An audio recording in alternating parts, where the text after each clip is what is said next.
a despedida do Papa Francisco, os olhos já estão voltados para o conclave. Os cardeais devem se reunir na primeira semana de maio para escolher o novo Papa em uma votação secreta.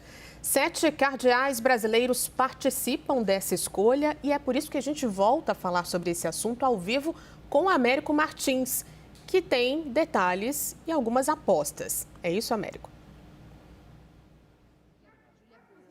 Exatamente, Juliana. O Vaticano hoje confirmou que o conclave vai começar entre os dias 6 e 11 de maio, seguindo a tradição da Igreja de começar os conclaves entre 15 e 20 dias depois da morte do Papa. Este conclave aqui, em especial, vai ser muito difícil de se fazer uma previsão sobre vencedores. Os conclaves sempre são muito difíceis, na verdade, porque a Igreja tenta chegar num consenso mínimo sobre o melhor nome para atuar na Igreja em relação aos principais desafios da Igreja em determinado período.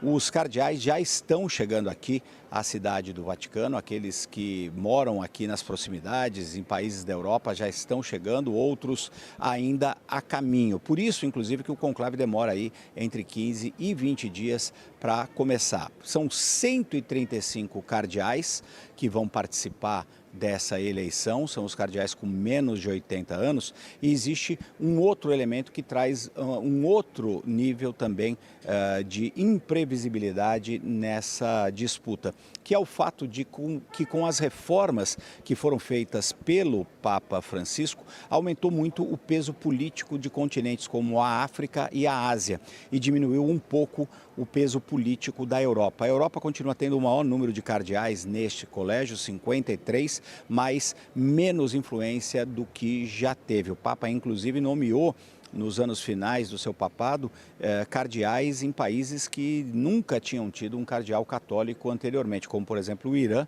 e também a Mongólia. Isso traz mais um grau de imprevisibilidade nessa disputa. Para você ter uma ideia, Juliana, existem listas dos vaticanistas, aquelas pessoas que estudam aqui os bastidores do Vaticano, com até 22 nomes de cardeais que poderiam ser eleitos Papa, cardeais que são populares, que teriam apoio dos seus pares.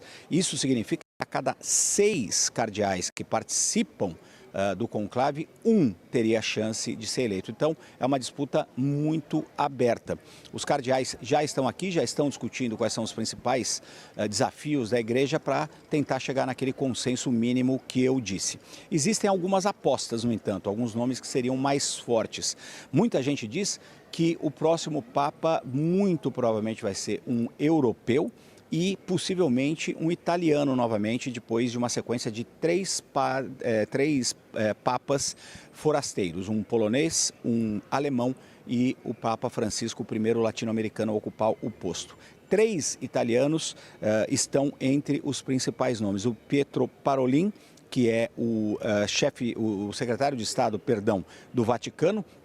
Ele é uma espécie de primeiro-ministro do Vaticano, era o braço direito do Papa Francisco. Temos também o Matteo Zuppi, que é o cardeal de Bolonha, um cardeal que tem muita articulação também e é um cardeal progressista.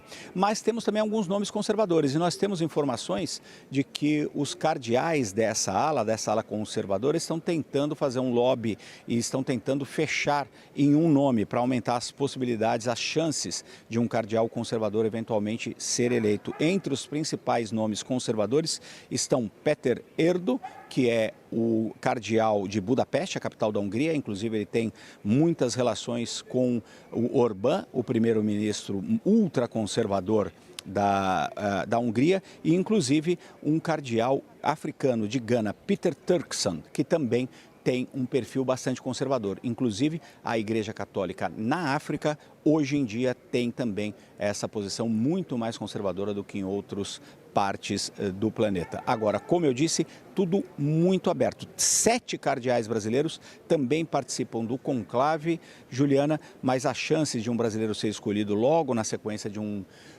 argentino, um outro latino-americano, são reduzidas, segundo a análise da maior parte dos vaticanistas. É isso, um processo interessantíssimo, cheio de detalhes e de articulações também, como você nos contou. Muito obrigada, viu, Américo, pelas informações.